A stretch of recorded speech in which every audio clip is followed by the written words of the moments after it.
Hey everybody, what's going on? It's Haas coming at you with a new video.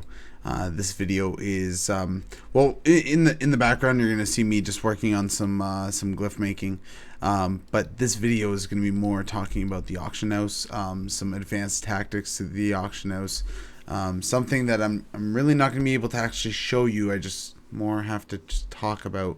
And if you guys have any questions about it, just go ahead and post a comment and below. I'll definitely answer them to you. But I just want to put something in your mind when you're thinking about working on the auction house. You have to think about the auction house as a completely separate entity from World of Warcraft, completely different game. So when you're on the auction house, it's almost real. Like you can almost see the representation of how real life markets work. So if you're really savvy with current economics and how to make good money in real life, then you're going to be really good at World of Warcraft and making money. And it usually goes hand in hand for both ways. So if you make a lot of money in World of Warcraft, you're usually somewhat savvy enough to make that sort of money in real life. Maybe you just haven't applied it or whatever the issue may be, but generally it's the same amount of skill set. So what I wanted to talk about was advanced tactics to the auction house and kind of building yourself a little bit of an enterprise within the game. So it's actually a lot easier than it may sound, and I know it can sound a little bit daunting, but the thing is if you find yourself a market that you enjoy and that you're able to keep yourself up on, keep in mind, everything that's worked for me, like enchanting glyphs and whatnot. Like that's all great that it works for me and everything, but that's not going to work for everybody. So you gotta kind of realize that and find your own niche within the auction house that kind of interests you. Maybe you really like to farm pets, or maybe you're one of those people that loves to post auctions, so glyphs are your thing, whatever it may be. So you really got to take into account what you enjoy within the game and try to incorporate that into the auction house. And I know a lot of auctioning isn't always going to be fun, and reposting things and constantly having people undercut you and whatnot. I get it. It's not that fun, but it's part of the game.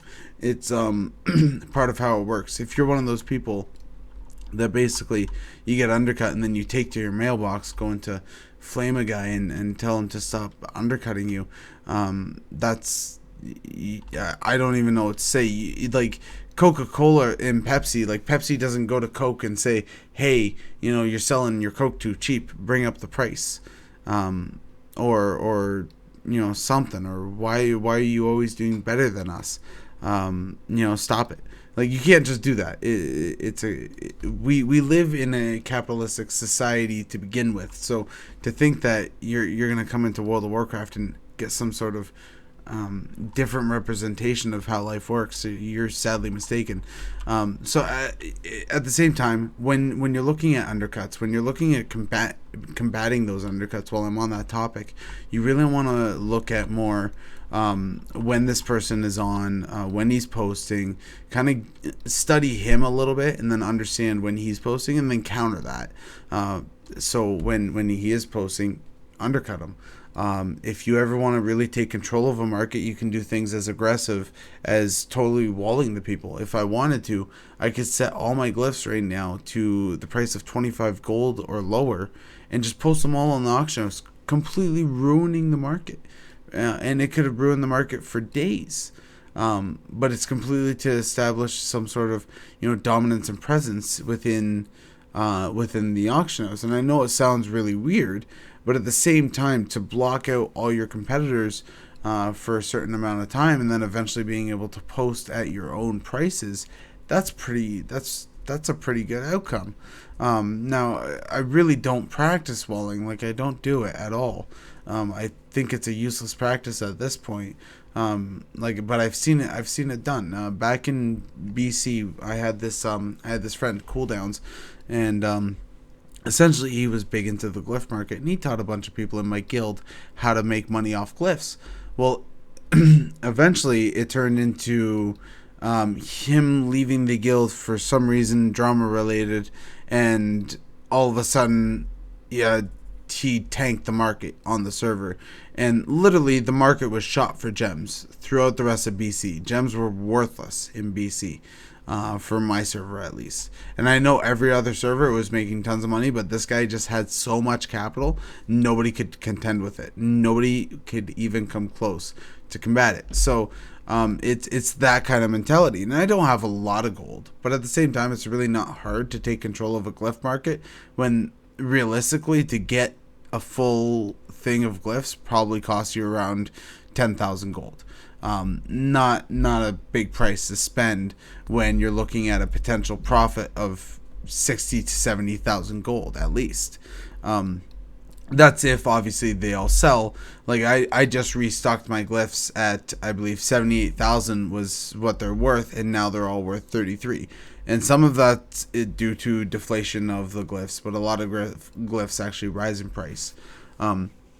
So either way, that's that's probably one of the best tips that I can give, is actually knowing the person that you're looking to undercut and looking to kind of push out of the market, or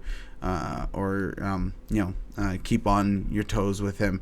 So just add him on all your characters. If you're like leveling on one character, you just take a quick log out, go over there, wait for him to post all his stuff, and the second that he's feeling comfortable and about to move on to his next project, whatever it may be, undercut him. That way when he's ready to check back, it's too late. You've already undercut him and you're picking up the profits from that. So just keep that in mind, that ability is there for you to kind of track those people. And with the last video that I showed you with the Undermine Journal, that's one of the tools there that you can see where the hot spots are and where people are posting. So if you want to avoid somebody that's completely dominating your market, you most definitely can do so. So that's really important to do. So we'll move on to more markets and what things are going to make you money. Now keep in mind, like I said before, glyphs are always going to make you money. Same things with anything essentially that a character can use. Think of it this way: in real life, people don't usually buy the item; they pay for the process that it took to make that item. So they're not paying for the value of the item, they're paying for the value of the time and the effort that's actually gone in to make that product, whatever it may be. So just keep that in mind. When I'm sitting here crafting, obviously that has time associated to it. So if I'm sitting here crafting all these glyphs, I'm sitting down for quite a bit of time. So you got to think, is my time really worth the amount of gold that's bringing in? So if you're only making 1,000, 2,000 gold, whatever it may be, is it really worth doing something that's going to take 4 or 5 hours of your time? To be honest, not really. But if you're looking at what I'm doing right now and picking up glyphs and making all of them, I make a considerable amount of money, and I really don't maintain it as much as I should. I probably reglyph up every couple of days, 3-4 days, where I should be doing this every day. And as soon as the glyph is gone, I'm replacing it right then and there. That would be absolute min-maxing. It's just right now I don't have the time to be able to do that. But if you do have the time to dedicate yourself, you can get some serious stuff done in every market. If you're looking for things like item upgrades, so if we're talking about item upgrades for a second, you can easily post up just a ton of item upgrades.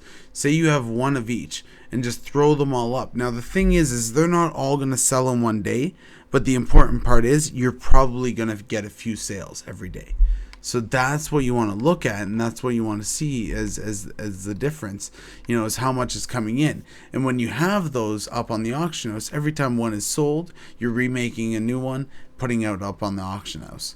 So you're replacing the stock as it comes in. You're essentially just a store. So you've provided this item that it takes time and effort and a little bit of money to create, and you've created this item that now people are going to need for their pieces of gear, for their alts, all their new level 100 characters, and all of that. So it's thinking about that. It's thinking in that way that's really going to help you find the items to post and find the right things to post.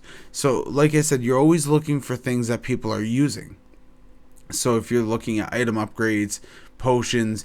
Enchants for me is a really big thing, because enchants right now, you got to think, everyone has a new level 100 character. They're all making rings, and they're re-enchanting their rings almost every week.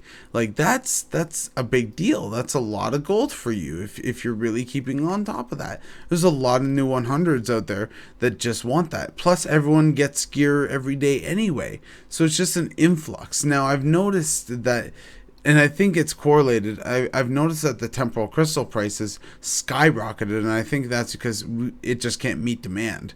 Like we're just not there. We just don't have enough. Actually circulating the market. Obviously, we have enough. Like there's guild bank stocks and whatever. Like everybody has temporal crystals stored away, but at the same time, what's on the auction house is not supplying the gold makers. So people like me, there's not enough temporal crystals on the auction house. I have to rely primarily on chat and hope that people have some temporal crystals to sell me.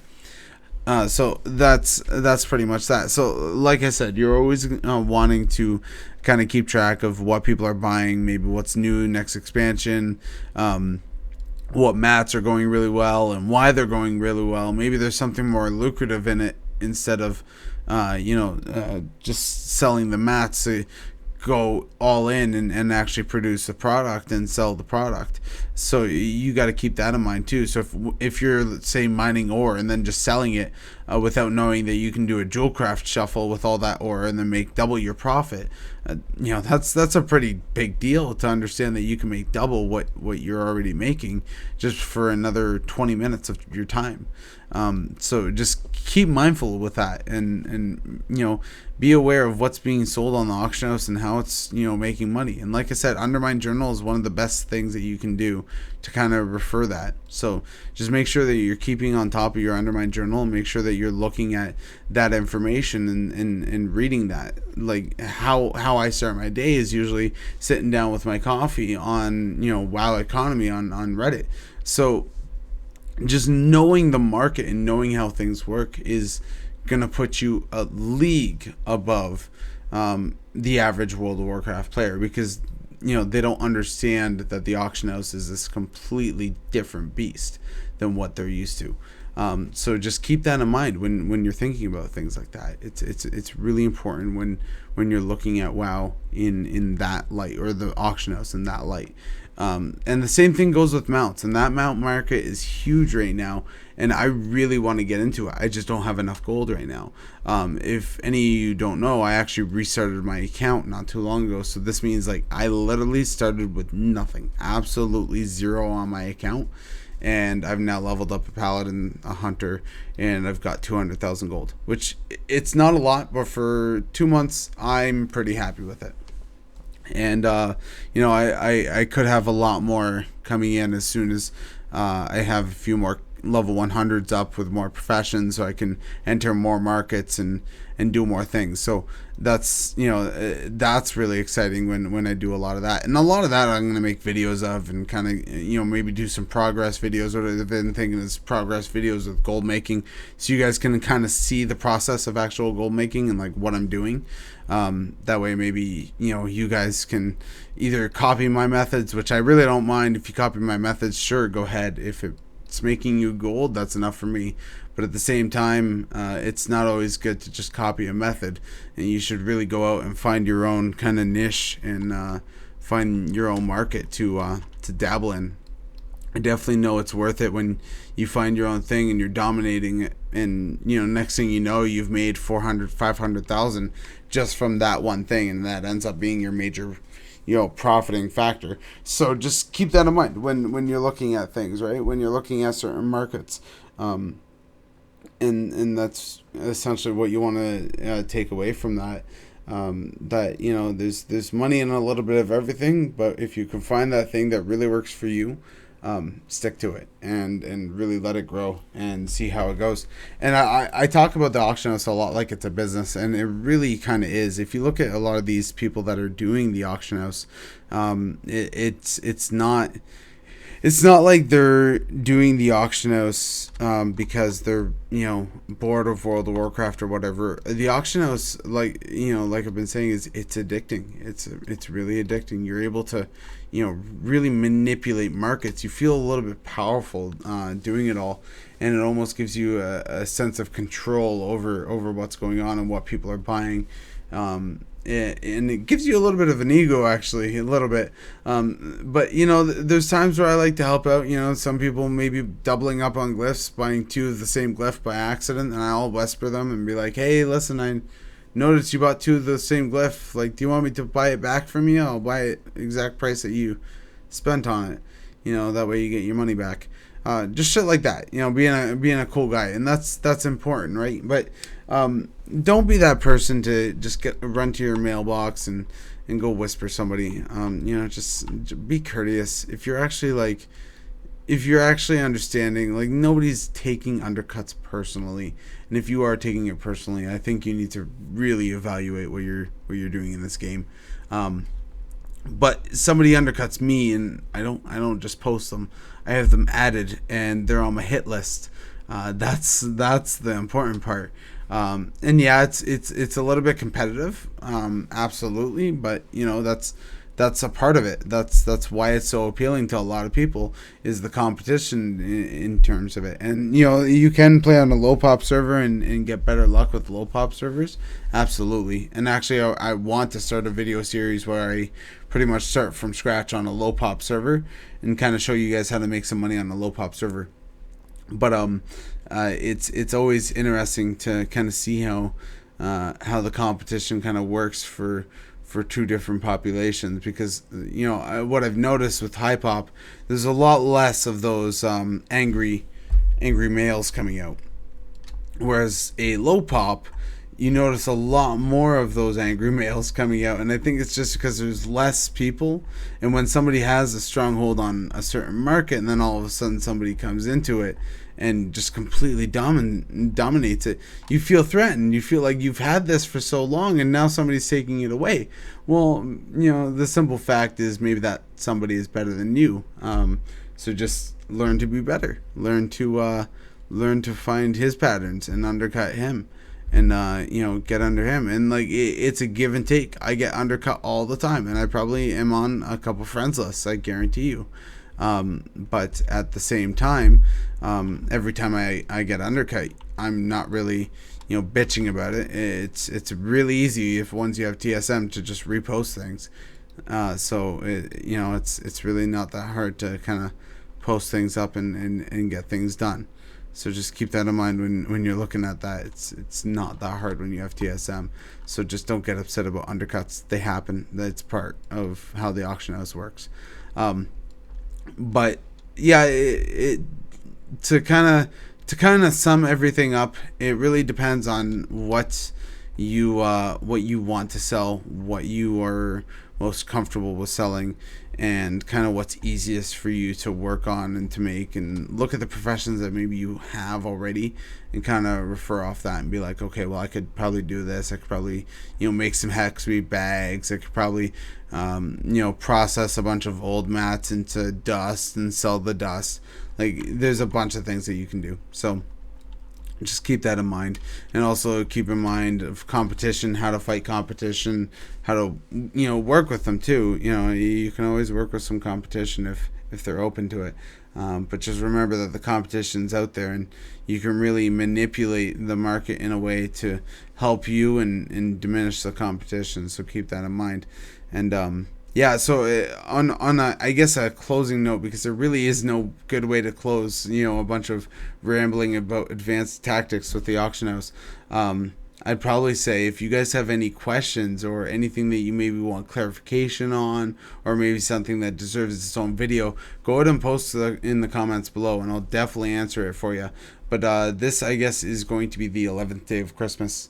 I hope everyone's enjoyed, and I hope everyone is having a great holiday season. Please be safe, and Merry Christmas to everyone tomorrow. Take care.